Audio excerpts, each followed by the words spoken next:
El universo de Sofía, a los 7 años, cabía en una hoja de papel. Con la punta de la lengua asomando entre los labios, trazaba con un crayón amarillo un sol tan brillante que parecía calentar sus pequeños dedos. Era su obra maestra.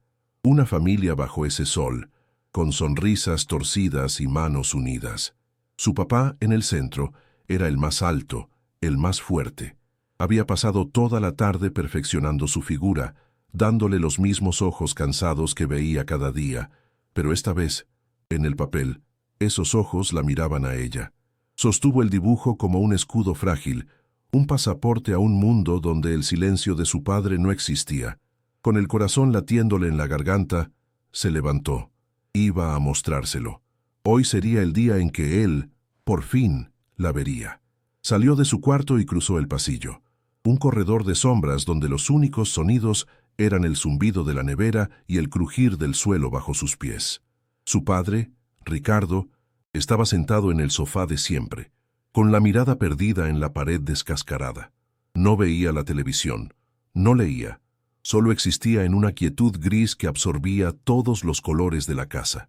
Sofía se acercó despacio, conteniendo la respiración. «Papá», susurró, la palabra apenas un soplo de aire. Él no se movió. Ella dio un paso más, extendiendo el dibujo con manos temblorosas. «Mira, te hice un dibujo».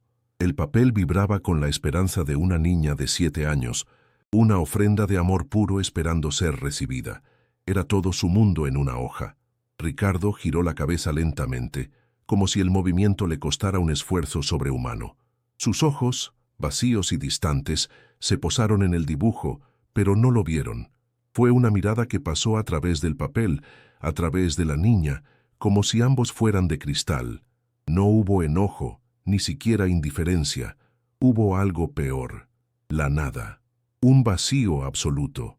Por un segundo, sus labios se tensaron en una mueca de fastidio, un eco de la frustración que vivía dentro de él. Luego, sin decir una sola palabra, se dio la vuelta y regresó a su contemplación de la pared. El rechazo no fue un grito, fue un silencio que resonó más fuerte que cualquier golpe, un portazo invisible que la dejó afuera, sola con su sol de cera. Sofía se quedó inmóvil, con el brazo todavía extendido. El dibujo, que segundos antes era un tesoro, ahora pesaba como una piedra. El sol amarillo parecía burlarse de ella.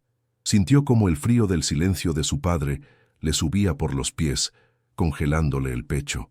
Retrocedió sin hacer ruido, como un fantasma en su propia casa, aprendiendo la lección más dura de su vida. Ocupar espacio era molestar, tener voz era un error. Volvió a su cuarto y cerró la puerta. Miró el rostro sonriente que había dibujado para su padre y una lágrima solitaria cayó sobre la hoja, corriendo la tinta del ojo izquierdo, haciendo que el hombre de papel pareciera llorar con ella. ¿Qué había hecho mal? El papel se arrugó en su puño. El sol perfecto, la familia feliz, todo era ahora una bola arrugada de decepción. Ella no entendía de sueños rotos ni de futuros perdidos. No sabía que en sus ojos su padre veía el fantasma del músico que nunca fue. Ella solo sabía que le había ofrecido su corazón en una hoja de papel y él ni siquiera se había dignado a mirarlo. Había dibujado un mundo lleno de luz para él, y él la había dejado sola en la más profunda oscuridad.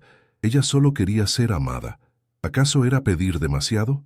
Para entender el silencio de Ricardo, hay que viajar al pasado, a una habitación llena de humo y al sonido vibrante de una guitarra acústica. Años antes de ser padre, Ricardo era música. Sus dedos no estaban hechos para firmar papeles ni para sostener un maletín, sino para deslizarse sobre los trastes, arrancando melodías que contaban historias de amor y pérdida. Tenía el fuego en los ojos, la promesa de un contrato discográfico casi en la mano y el sueño de llenar estadios con su voz. La música no era lo que hacía, era lo que él era. Cada acorde era un latido de su corazón, cada letra una página de su alma. Vivía en un mundo de compases y armonías, un universo donde todo era posible mientras tuviera su guitarra de 6 cuerdas como brújula. Pero la vida, a menudo, tiene sus propias partituras. La noticia del embarazo de su novia llegó no como una dulce melodía, sino como un acorde disonante que detuvo la música en seco. De repente, los sueños de giras y álbumes fueron reemplazados por la abrumadora realidad de pañales, facturas y la necesidad de un ingreso estable.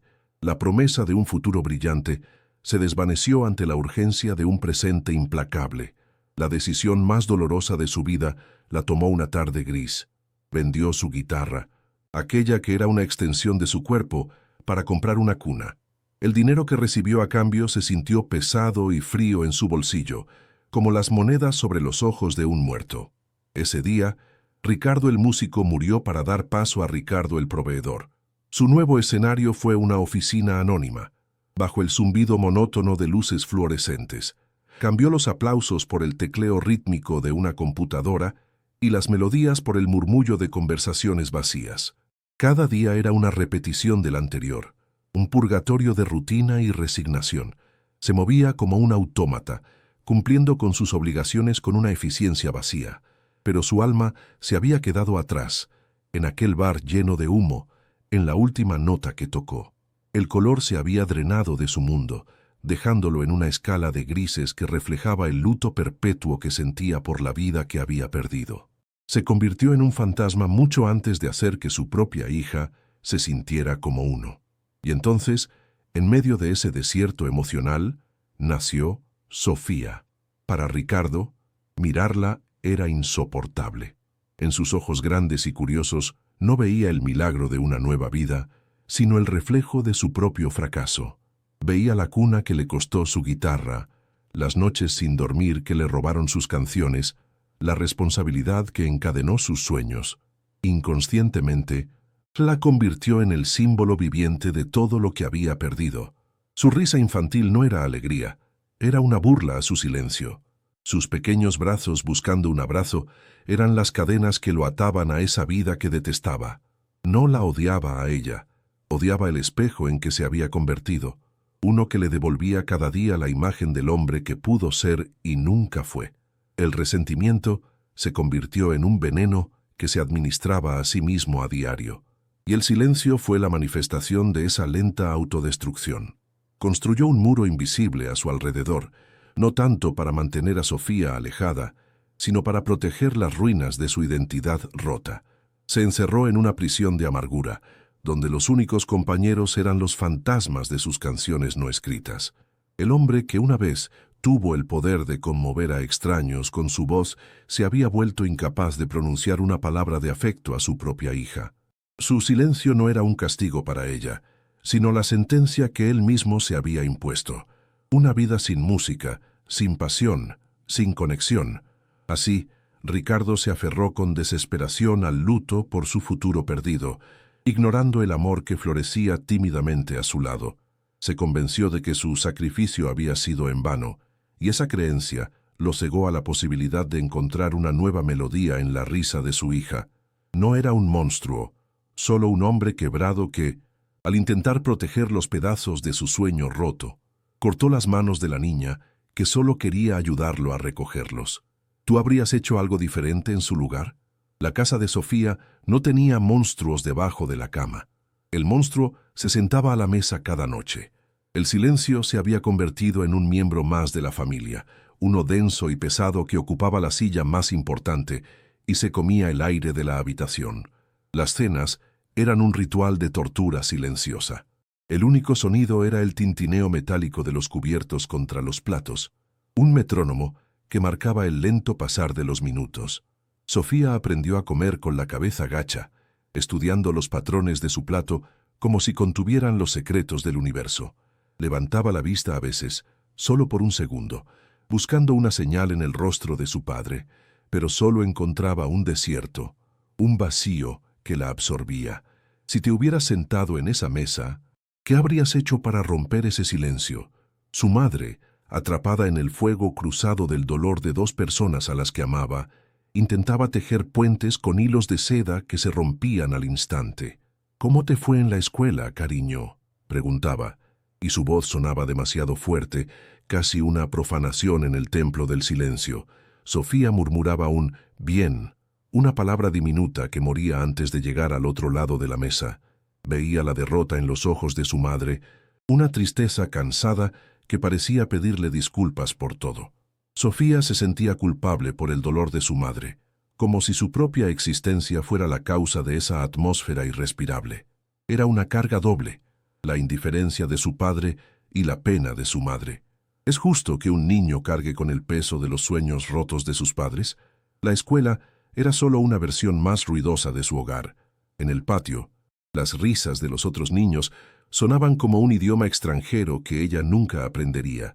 La llamaban la niña fantasma, la muda. Las palabras eran como piedras pequeñas y afiladas que no siempre la golpeaban, pero que quedaban a sus pies, recordándole lo distinta que era. No la empujaban ni le robaban el almuerzo. Su castigo era más sutil, más cruel. La borraban. Se paraban frente a ella como si fuera de cristal. Hablaban a través de ella. Organizaban juegos a su alrededor sin invitarla. Aprendió a hacerse pequeña, a pegarse a las paredes, a desear que su poder de invisibilidad fuera real. Se convirtió en una experta en observar, una cronista silenciosa de un mundo al que no pertenecía.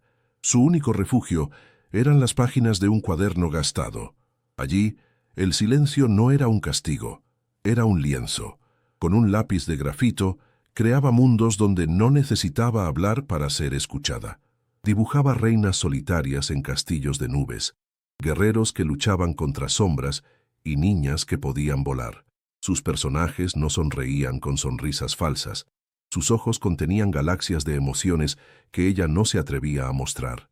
El papel absorbía todo su dolor, toda su rabia, todo su anhelo. Era el único lugar donde Sofía existía en colores vivos, donde no era un fantasma, sino la creadora de universos enteros. Ese cuaderno se convirtió en su amigo más leal, el único testigo de la tormenta que se desataba dentro de ella. ¿Tú también tuviste un refugio así en tu infancia? Las noches eran las más largas. El silencio de la casa se transformaba, volviéndose más oscuro, más amenazante. Desde su cama, Sofía escuchaba el latido del viejo reloj del pasillo. Cada tic-tac, un recordatorio de que el tiempo pasaba, pero nada cambiaba. A veces, oía los pasos de su padre en el piso de abajo, un deambular sin rumbo de un fantasma atormentado por sus propios fantasmas. Se tapaba la cabeza con la almohada, no para evitar el sonido, sino para evitar la esperanza de que esos pasos se dirigieran a su puerta. La esperanza era la trampa más peligrosa. Era más fácil vivir en la certeza del abandono que en la agonía de una espera que nunca terminaba. Podrías haber dormido en esa cama helada, sabiendo que el amor estaba a solo unos metros, pero inalcanzable. Un día, encontró una vieja caja de zapatos en el fondo de un armario. Dentro, fotografías descoloridas de un hombre que no reconocía. Era su padre, pero más joven, con una luz en los ojos que ella nunca había visto. En cada foto, sostenía una guitarra como si fuera una extensión de su alma. Reía, con la cabeza echada hacia atrás, en un escenario improvisado en un bar lleno de humo. Sofía tocó la imagen con la punta de los dedos, como si pudiera robar un poco de esa calidez, de esa vida. Por primera vez, entendió que ella no había roto a su padre. Él ya estaba roto cuando ella llegó, pero ese conocimiento no alivió su dolor, solo lo hizo más complejo. Lloró por el padre que nunca tuvo, por el músico cuya música había muerto. El frío no solo estaba en el silencio, también se le metía en los huesos. Había días en que el almuerzo era una manzana solitaria y la cena, lo que su madre lograba preparar con la energía que le quedaba. No era pobreza de dinero, era pobreza de espíritu, una que dejaba la despensa llena pero los corazones vacíos. Sofía a menudo se iba a la cama con un hambre que no era del estómago, era un hambre de una palabra amable, de una mirada de reconocimiento, de una mano en su hombro que le dijera, «Estoy aquí». Ese vacío interior era un pozo sin fondo que ninguna comida podría llenar.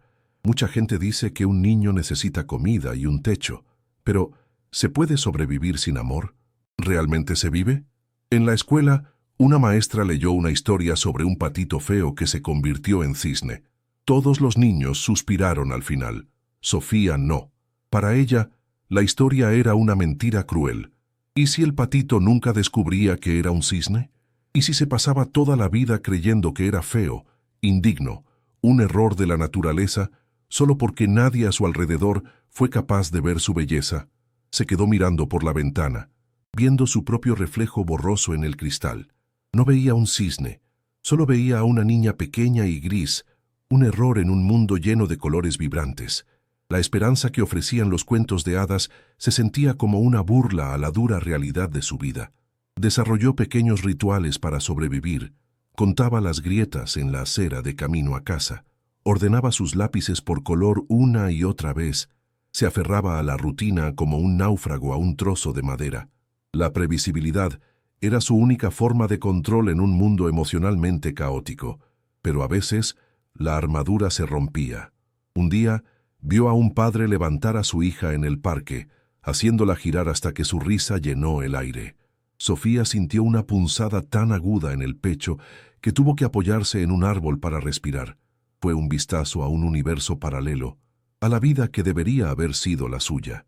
Se mordió el labio hasta sentir el sabor metálico de la sangre, convirtiendo el dolor emocional en algo físico, algo que al menos podía entender. Una tarde, mientras su padre miraba fijamente la pared como de costumbre, la televisión emitía un viejo concierto. El sonido de una guitarra acústica llenó la habitación. Por un instante, solo un instante, el rostro de Ricardo cambió. Sus ojos parecieron despertar, un músculo en su mandíbula se tensó y sus dedos tamborilearon silenciosamente sobre su rodilla, siguiendo un ritmo que solo él podía oír. Sofía contuvo el aliento, inmóvil. Vio un destello del hombre de las fotografías, un eco de la música que vivía enterrada en él. Pero tan rápido como apareció, se fue. El velo de la apatía cayó de nuevo, y él volvió a ser una estatua de piedra. Pero ella lo había visto, y esa pequeña grieta en su armadura le dio una idea terrible y peligrosa. Quizás todavía había alguien allí dentro. Esa noche, se miró en el espejo oscuro de su ventana. Ya no era solo una niña triste, era una observadora, una coleccionista de silencios y de gestos rotos. El dolor no la había destruido, la estaba afilando. Estaba aprendiendo un lenguaje que pocos hablaban, el de las emociones no dichas, el de las historias ocultas en una mirada vacía. Aún no lo sabía, pero su sufrimiento no era un final, era un entrenamiento. Se estaba convirtiendo en un instrumento capaz de sentir las notas más sutiles de la condición humana. Si nadie te ve, ¿realmente existes? Esa era la pregunta que la atormentaba. Pero una nueva pregunta comenzaba a formarse en su mente. ¿Y si pudiera hacer que me vieran? El cambio no llegó como un trueno, sino como el susurro de las páginas de un libro. Se llamaba Isabel, la nueva maestra de teatro, una mujer que parecía tejida con hilos de todos los colores del arco iris. A diferencia de los otros maestros, que veían a Sofía como un espacio vacío en el aula, los ojos de Isabel se detenían en ella. Un día, la encontró en un rincón del patio, con su cuaderno abierto sobre las rodillas. Isabel no le pidió que hablara. Se sentó a su lado en silencio y simplemente miró sus dibujos. Vio a la reina solitaria, al guerrero de sombras, y en lugar de ver garabatos extraños, vio historias enteras. «Tienes un mundo aquí dentro, ¿verdad?», dijo suavemente, y por primera vez alguien no le preguntaba qué le pasaba, sino que afirmaba lo que ella era. La invitación fue tan delicada como uno de sus trazos de lápiz. «No tienes que decir ni una palabra», le aseguró Isabel, «pero en el taller de teatro necesitamos a alguien que vea el mundo como tú, alguien que pueda crear castillos con cartón y coronas con alambre. ¿Te gustaría ayudarnos con la escenografía?». El miedo se enroscó en el estómago de Sofía, un instinto de supervivencia que le gritaba que se escondiera. Pero debajo del miedo, algo más pequeño y tembloroso se agitó: la curiosidad. Ser invitada no a ser el centro de atención, sino a ser parte de algo desde las sombras, su lugar natural. Era una puerta entreabierta a un universo que nunca había imaginado. ¿Cuántas veces una simple invitación puede cambiar el curso de una vida entera? El taller de teatro olía a polvo, a madera vieja y a pintura fresca. Era un caos de telas de colores, máscaras a medio terminar y guiones esparcidos por el suelo. Para Sofía, era el lugar más hermoso del mundo. Mientras los otros chicos gritaban sus líneas y practicaban gestos exagerados, ella encontró su propósito en el silencio de la creación. Sus manos, acostumbradas a la soledad de un lápiz, ahora cortaban, pegaban y pintaban. Construyó un bosque encantado con ramas secas y papel de seda. Diseñó el antifaz de un príncipe y cosió estrellas de lentejuelas en una capa de terciopelo azul. Nadie la presionaba para hablar. Su trabajo hablaba por ella, y por primera vez, su silencio no era vacío, sino productivo. Estaba construyendo un mundo para que otros habitaran. Desde su rincón, observaba. Veía cómo sus compañeros se transformaban en el escenario, cómo usaban la rabia, la alegría y el llanto, como si fueran colores en la paleta de un pintor. Aprendió que los sentimientos que ella guardaba bajo llave podían tener una voz, una forma, un propósito. Sin darse cuenta, empezó a memorizar todos los diálogos, las palabras de la princesa abandonada, del villano incomprendido, del héroe temeroso, se convirtieron en sus propios pensamientos secretos. Repetía las líneas en su cabeza de camino a casa, sintiendo cómo cada frase le permitía expresar un trozo de su alma rota, sin tener que admitir que era suyo. El escenario era un lugar seguro donde las emociones más aterradoras podían existir sin destruirlo todo. Un día, mientras terminaba de pintar una luna de cartón, Isabel se acercó y tocó suavemente su hombro. «Sofía, esta luna tiene más tristeza y esperanza que cualquier cosa que haya visto. Es perfecta. No fue un cumplido vacío». Isabel había visto la emoción que ella había volcado en el objeto. Sofía levantó la vista, sorprendida, y sintió un calor extraño extenderse por su pecho, una sensación tan ajena que casi le dolió. Era el sentimiento de ser vista, de ser entendida. Una sola frase había validado su existencia más que 7 años de silencio en su propia casa.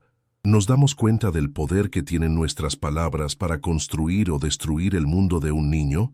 Esa noche, al volver a casa, el silencio de la cena le pareció diferente. Ya no era un abismo que la devoraba. Ahora era solo un espacio vacío. En su interior llevaba el eco de las risas del taller, el olor a pintura y la sensación de la mano de Isabel en su hombro. Se encerró en su cuarto, pero ya no se sentía como una prisionera, sino como la guardiana de un secreto. Tenía un lugar al que pertenecer. La herida de la indiferencia de su padre seguía ahí, profunda y dolorosa, pero a su lado había comenzado a crecer una pequeña y frágil flor. Aún no lo sabía, pero esa flor tenía la fuerza para romper el concreto. A veces, todo lo que un alma necesita para no rendirse es que alguien le diga, «Yo creo en ti». El taller de teatro se había convertido en su santuario, un lugar donde el silencio no era una debilidad, sino una forma de arte. Pero la paz es frágil. La noticia de una competencia de teatro intercolegial cayó como una piedra en el estanque tranquilo de su nueva vida. Isabel, con una fe que a Sofía le parecía ciega, la propuso para el papel principal, una princesa muda que se comunicaba a través de la danza y la expresión, una heroína cuya fuerza no residía en su voz, sino en su espíritu indomable. La oportunidad era un abismo. Por un lado, la posibilidad de ser vista como nunca antes. Por el otro, la vertiginosa caída hacia el ridículo. El miedo, ese viejo compañero, volvió a sentarse a su lado, susurrándole que los fantasmas no pertenecen bajo las luces del escenario. Los pasillos de la escuela se convirtieron en un campo minado. Los susurros la seguían como sombras. La muda, ¿ella será la protagonista? Las risas eran pequeñas dagas que encontraban las grietas de su frágil armadura. Un día, al doblar una esquina, escuchó a un grupo de chicas populares. «Es ridículo», dijo una. «Es como pedirle a una piedra que cante. Isabel solo siente lástima por ella». Las palabras la golpearon con la misma fuerza que el silencio de su padre. Lástima. Esa era la explicación. No era talento, no era un mundo interior rico, era simple y humillante compasión. Se sintió expuesta, una farsa, un proyecto de caridad. ¿Te has sentido alguna vez como un fraude, temiendo que en cualquier momento todos descubran que no eres tan fuerte como aparentas? La duda se instaló en su mente como un veneno. La confianza que Isabel había construido con tanto esmero se desmoronó en cuestión de días. Cada noche, al cerrar los ojos, no veía el escenario, sino el rostro vacío de su padre, indiferente a su existencia. Las voces de las chicas en el pasillo se mezclaban con el silencio de su hogar, creando una cacofonía de desaprobación que resonaba en su cabeza. «¿Quién te crees que eres?», le gritaba su propia mente. «Eres la niña invisible, la que no debe ocupar espacio hoy». Empezó a faltar a los ensayos, inventando excusas débiles que ni ella misma creía. La idea de subir a ese escenario ya no era un sueño, sino su peor pesadilla, una invitación pública a la humillación que había pasado toda su vida tratando de evitar. Se refugió de nuevo en su cuarto, en el mundo seguro de su cuaderno de dibujo, pero algo había cambiado. El lápiz se sentía pesado en su mano. Los mundos que creaba parecían ahora pálidos y sin vida. Había probado la conexión, la pertenencia, y la soledad ahora era más profunda, más amarga. Se dio cuenta de que su habitación ya no era un santuario, sino la misma celda de siempre. El dolor de la casi esperanza era peor que la resignación a la que estaba acostumbrada. Se acurrucó en su cama, abrazando sus rodillas, deseando poder encogerse hasta desaparecer por completo. ¿Tú también has pensado en rendirte alguna vez? ¿En volver a la comodidad de lo conocido aunque te esté destruyendo lentamente? Una tarde, mientras miraba por la ventana, la lluvia dibujaba líneas tristes en el cristal, reflejando el caos de su interior. El recuerdo del dibujo arrugado en su puño volvió con una claridad dolorosa. Tenía 7 años otra vez, ofreciendo su corazón en una hoja de papel, solo para ser recibida con la nada. El patrón se repetía. Cada vez que intentaba mostrar una parte de sí misma, el mundo se la devolvía rota. Quizás su padre tenía razón. Quizás era mejor no mostrar nada, no esperar nada. La invisibilidad era un tipo de protección. Si nadie te ve, nadie puede herirte. La lógica era simple y devastadora, una lección aprendida en la más tierna infancia. ¿Es más valiente luchar y arriesgarse a ser herido o protegerse en la soledad? Isabel no se rindió. Una tarde, su timbre sonó. Sofía se congeló, observando por la mirilla a la figura colorida de su maestra bajo la lluvia. No abrió. Se quedó inmóvil, conteniendo la respiración, esperando que se fuera. Pero Isabel no insistió.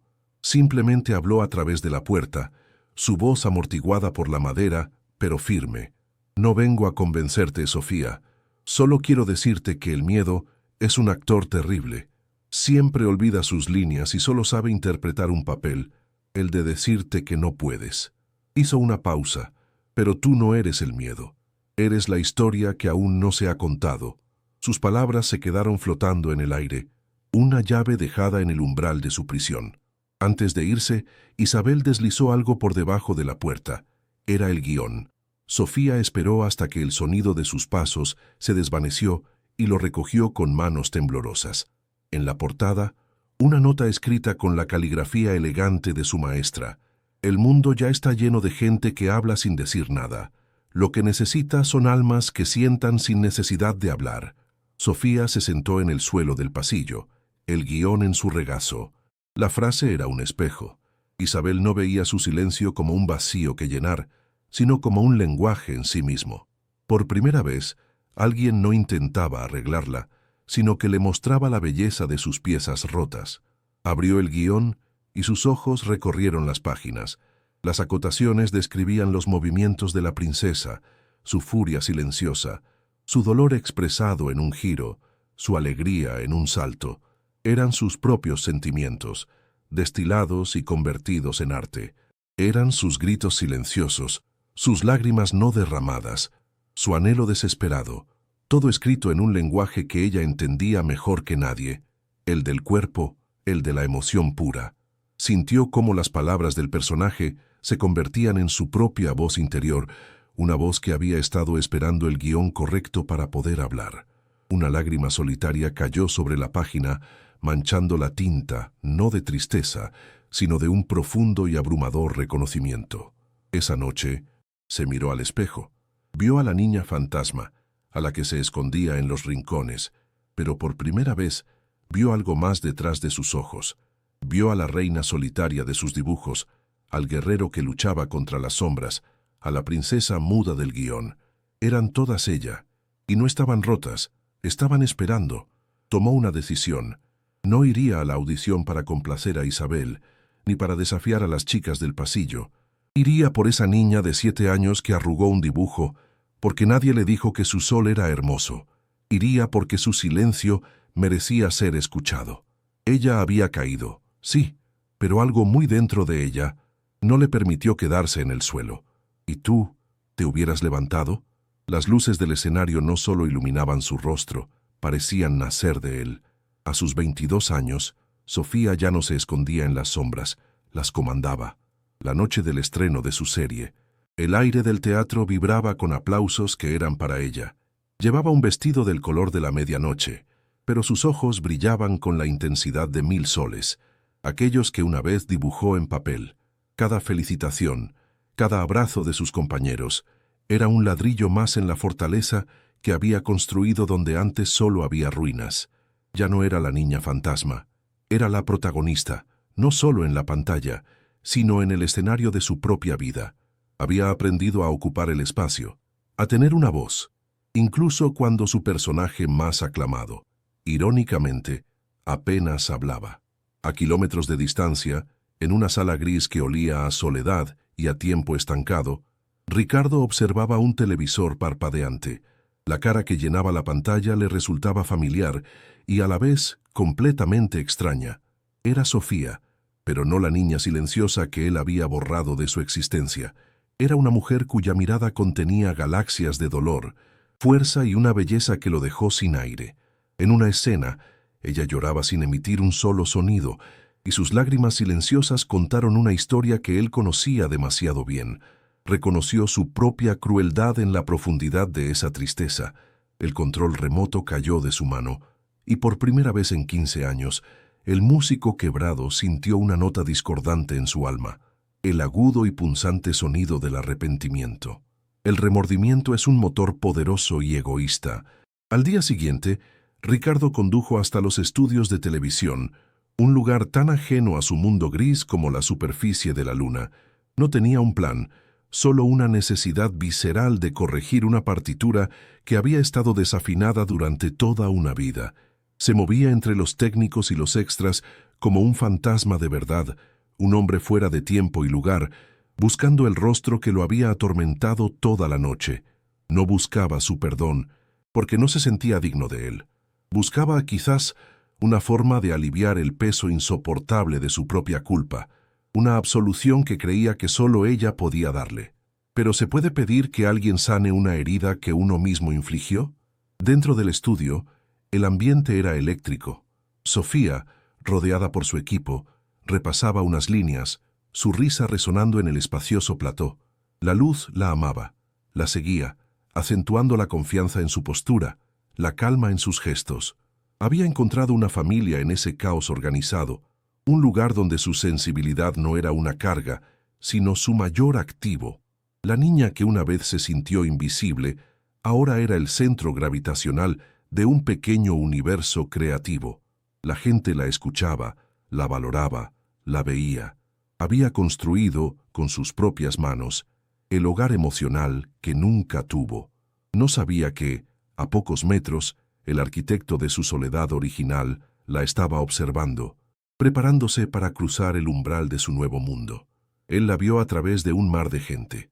Estaba radiante, viva, completa, un universo autosuficiente al que él no tenía acceso. Se abrió paso torpemente, sintiendo cada una de sus canas, cada arruga como un testimonio de los años que había desperdiciado en su amargura. Cuando finalmente estuvo a solo unos metros, el ruido del estudio pareció desvanecerse. El tiempo se ralentizó. Sofía levantó la vista, sintiendo una presencia extraña, y sus ojos se encontraron con los de él. La sonrisa se borró lentamente de su rostro, no reemplazada por el horror o la sorpresa, sino por una quietud profunda y antigua, como la calma que sigue a la tormenta más violenta. Lo reconoció, por supuesto. ¿Cómo olvidar al hombre que te enseñó el lenguaje del silencio? Sofía, susurró él, y su nombre sonó como óxido en sus labios, una palabra que no tenía derecho a pronunciar. Ella no respondió. Simplemente lo miró, y en su mirada no había odio, sino una distancia insondable. Era la mirada de una arqueóloga observando una ruina antigua, reconociendo su historia, pero sin sentir ya su poder. Él dio un paso adelante, con las manos temblorosas, la disculpa formándose en su garganta, una súplica desesperada por rebobinar el tiempo. «¿Yo te vi en la televisión?», balbuceó, las palabras más estúpidas e insuficientes que podría haber elegido. Ella inclinó la cabeza ligeramente, una pregunta silenciosa en sus ojos. ¿Y eso era todo lo que se necesitaba para que finalmente la viera? ¿Una pantalla? Él siguió hablando, tropezando con las palabras, hablando de su música perdida, de sus sueños rotos, de un dolor que lo había cegado. Era una confesión tardía, un intento de justificar lo injustificable, pero Sofía ya no era esa niña que buscaba explicaciones. Había pasado años en terapia con su arte, entendiendo su historia mejor que él mismo. Lo escuchó con la paciencia de quien oye un eco lejano, una historia que ya no le pertenecía. El poder había cambiado de manos. Ya no era ella la que esperaba una migaja de su atención, era él quien mendigaba una mirada de reconocimiento.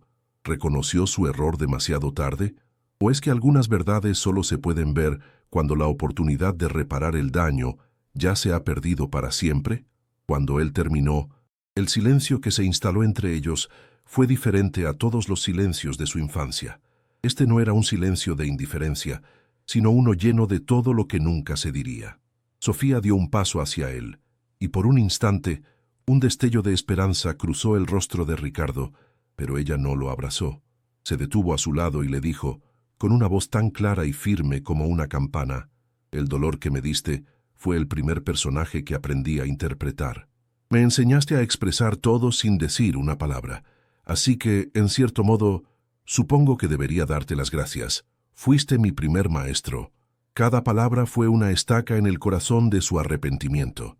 ¿Se puede perdonar a alguien que te dio la herida que te convirtió en quien eres? Sin esperar respuesta, se dio la vuelta y caminó de regreso hacia las luces del plató, hacia su gente, hacia su vida. No miró hacia atrás. Lo dejó allí, solo en medio del pasillo bullicioso, ahogado en el silencio que él mismo había creado. Por primera vez en su vida, Ricardo entendió lo que se sentía ser verdaderamente invisible. Lo vio todo: la niña del dibujo, la adolescente solitaria, la mujer en la pantalla. Y se dio cuenta de que la música nunca había muerto, simplemente había cambiado de intérprete. Ahora vivía en ella, en su arte, en su fuerza, y él se había quedado fuera del concierto, escuchando apenas los ecos de una melodía que nunca supo apreciar. ¿Usted perdonaría en esa situación? Sofía no regresó al plató sintiéndose victoriosa, sino completa. El estruendo de los aplausos que aún resonaba en su memoria se había transformado en un silencio interior, uno que ya no era frío ni vacío, sino tibio y lleno de paz. El encuentro con su padre no había sido una confrontación explosiva, sino el cierre silencioso de una puerta que había dejado entreabierta durante demasiado tiempo. Al mirarlo, no vio al gigante que la había aterrorizado con su indiferencia, sino a un hombre pequeño, atrapado en las ruinas de su propio pasado. La niña de 7 años que vivía dentro de ella no necesitaba ya su aprobación, había aprendido a aplaudirse a sí misma. El poder que él había tenido sobre ella se disolvió, no con un grito, sino con la serena aceptación de que su historia, por fin, le pertenecía solo a ella. Su verdadera familia la esperaba junto a las cámaras. No compartían su sangre, pero sí su lenguaje, el del arte, la pasión y el respeto mutuo. Isabel, ahora con el cabello plateado pero con la misma chispa en los ojos, le tendió una taza de té, un gesto que valía más que 1000 palabras. Su director, un hombre conocido por su dureza, la miró con una admiración que trascendía lo profesional. Eran la tribu que ella había elegido, un círculo de almas que la veían no por lo que proyectaba en la pantalla, sino por la luz que emanaba desde adentro. Había pasado su infancia sintiéndose como una nota discordante en la sinfonía de su hogar, y ahora, en este caos de cables y focos, había encontrado su armonía perfecta. ¿No es acaso la familia que elegimos la que verdaderamente nos define? El éxito no fue su meta final, sino la herramienta. Con los primeros cheques importantes, Sofía creó la Fundación Voces Visibles, un taller de artes escénicas para niños y adolescentes de entornos vulnerables, especialmente para aquellos que, como ella, sentían que su voz estaba atrapada. No les enseñaba a actuar para ser famosos, sino para ser libres. Usaba el teatro, la danza y la pintura como llaves para abrir las jaulas emocionales en las que muchos vivían encerrados. El espacio olía a pintura fresca y a valentía, un santuario donde el silencio era bienvenido y cada emoción, por más oscura que fuera, tenía un lugar en el escenario. Transformó el dolor de su invisibilidad en un faro para que otros niños no tuvieran que crecer en la oscuridad. Un día, durante un taller, vio a un niño pequeño acurrucado en un rincón, dibujando furiosamente en un cuaderno. No hablaba con nadie, y su mirada estaba cargada de una tormenta que ella reconoció al instante. Se acercó sin hacer ruido y se sentó a su lado. No le preguntó qué le pasaba, solo miró su dibujo y dijo en voz baja: «Ese dragón que dibujaste parece que tiene mucho que decir. A veces, los monstruos más ruidosos viven en nuestro interior, pero si les damos un escenario, aprenden a contar su historia en lugar de quemarlo todo». El niño levantó la vista, y en sus ojos asomó una lágrima de comprensión. Sofía le estaba dando el permiso que a ella nunca le dieron, el permiso para existir.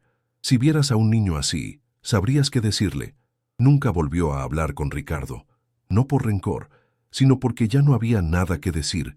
A veces le llegaban noticias suyas a través de parientes lejanos, un hombre solitario que vivía con los fantasmas de sus canciones no escritas. No sentía odio, solo una melancolía distante. Comprendió que el perdón no siempre significa reconciliación. A veces, perdonar es aceptar que algunas personas son solo un capítulo de tu historia, no el libro entero. Perdonarlo fue un acto de liberación para ella misma. Fue cortar el último hilo que la ataba a la niña que esperaba junto a la puerta. Su padre le había dado su herida más profunda, pero al sanarla, ella había descubierto su mayor fortaleza. Es posible que nuestras cicatrices más dolorosas sean la fuente de nuestro mayor poder. Sofía encontró su paz no en la aclamación del público, sino en los momentos de calma. En su pequeño apartamento, rodeada de libros y guiones, a menudo se miraba en el espejo y veía a todas las mujeres que era: la niña asustada, la actriz valiente, la mentora compasiva. Ya no eran piezas rotas, sino facetas de un diamante pulido por la adversidad. Su historia no era una tragedia sobre una niña no amada, sino una épica sobre cómo una sola alma, al encontrar una chispa de luz, puede aprender a incendiar su propio universo. Fue rechazada por quien debía amarla, pero fue acogida por el mundo que ella misma aprendió a construir. Si esta historia tocó tu corazón, suscríbete, dale me gusta y compártela. Nunca sabes quién podría necesitar escuchar que su silencio también merece ser aplaudido.